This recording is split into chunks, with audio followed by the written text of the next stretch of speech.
Ang kwento natin ngayon ay si Dindo Pondido. Kwento at mga likhang luwad ni Jose Miguel Tejido.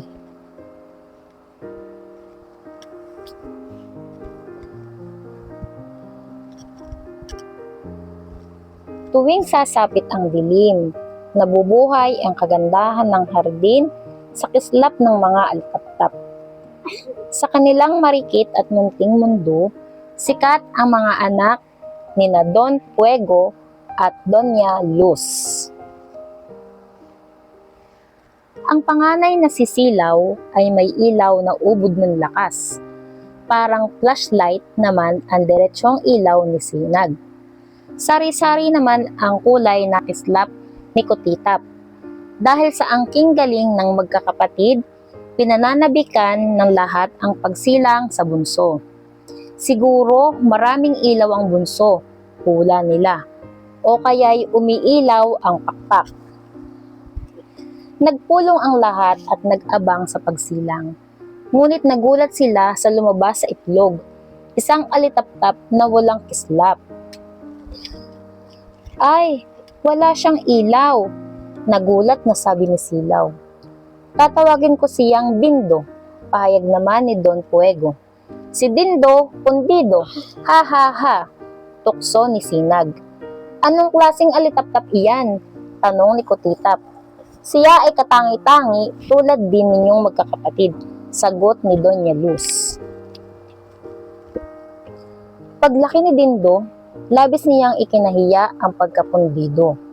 Inay, espesyal din ba ako tulad ni na kuya at ate? Nag-aalalang tanong ni Dindo. Oo anak, espesyal tayong lahat. Ang kawalan mo ng ilaw ang nagpapabukod tangi sa iyo. Malambing na wika ni Doña Luz. At huwag kang mahiyang makihalo sa ibang alitaptap. Doon mo makikita ang iyong tunay na kislap, payo naman ng kanyang ama. Kaya't sumunod na gabi, sinundan ni Dindo ang kanyang mga kapatid sa pag-asang mahanap ang kanyang sariling kislap. Kuya Silaw, gusto ko ring painitin ang bahay ni Landong Langgam, ani Dindo. Ang malakas kong ilaw lamang ang kaya magpainit dito, sagot ni Silaw. Kay Sinag ka na lamang gulo. Kuya Sinag, tutulungan kita sa paghahanap sa kwintas ni Binibining Mariposa. Wika naman ni Dindo sa isa pa niyang kuya. Ilaw ko lang ang maaring gumabay sa landas ng Binibini, sagot ni Sinag. Kay Kutitap ka mangulit. Ate Kutitap, gusto ko ring pasayahin ang salo-salo ng mga kitikiti, wika ni Dindo. Huwag kang magulo, tanging ilaw ko lang ang makulay at maganda para sa salo-salong ito, mataray na sagot ni Kutitap. Paano ko kaya mahanap ang aking kislap? Bulong ni Dindo sa kanyang sarili. Nang makalayo na si Dindo, bigla niyang narinig ang matinis na sigaw ni Kutitap. Saklolo! Agad na bumalik si Dindo sa kinaroroonan ng mga kapatid. Pero madilim na ang bahay ni Landong Langgam. Lilipad-lipad na si Binibining Mariposa, suot ang kanyang kwintas at tahimik na ang salo-salo ng mga kitikiti. Lumingali nga si Dindo at nakita niya ang isang higanting bote. Nakakulong dito ang kanyang mga kapatid. Napansin din ni Dindo ang ibang alitaptap na nagtatago sa ilalim ng malaking dahon. Lahat sila ay takot na takot. Walang gustong lumapit sa bote. Kung sila ang magtatangkang sumagip, tiyak na mahuhuli rin sila ng bata, ani Dindo sa sarili. Nagulat ang mga nagtatagong alitaptap na lumapit si Dindo sa bote.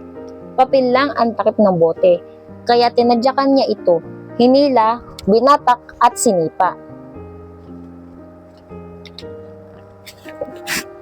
Isa-isang nakalaya ang mga kapatid ni Dindo. Patakbong lumapit ang bata upang hulihin silang muli. Ngunit may biglang lumitaw na hugis multong papalapit sa kanya. Sa takot, mabilis na tumakbo palayo ang bata. Tuwang-tuwa naman ang mga alitaptap na nasa hugis multo pa rin. Pinalibutan ng kanyang mga kapatid si Dindo. Maraming salamat, Dindo, wika nila. Patawarin mo kami sa pagmamaliit namin sa iyo. Espesyal kang talaga. Sa unang pagkakataon, may kakaibang liwanag sa hardin para kay Dindo. At nang gabing iyon, natuklasan ni Dindo ang kanyang tunay na ningning. Dito nagtatapos ang kwento ni Dindo Pondido. Bye-bye!